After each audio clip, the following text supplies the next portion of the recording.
Forse vuole rigare pedamente dritto. Ha rapinato una quindicina di banche. Mani in alto! Questa è una rapina! Stazione centrale. Tu, vieni con me. Ti ascolto, che cosa vuoi?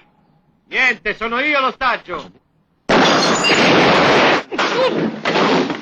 Dì a Luca che voglio 500.000 franchi e io ti do alla polizia. Vogliono 500.000 franchi. Caccia i soldi, svelto.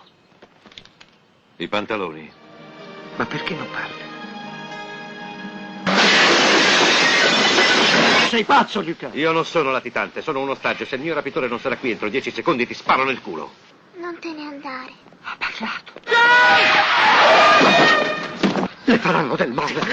Che cosa intende fare? Condurre una vita normale, essere come gli altri. Io voglio mia figlia. Sta fermo.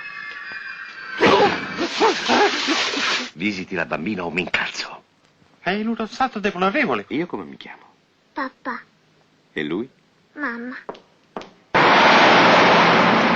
Ma cos'ha la tua parrucca?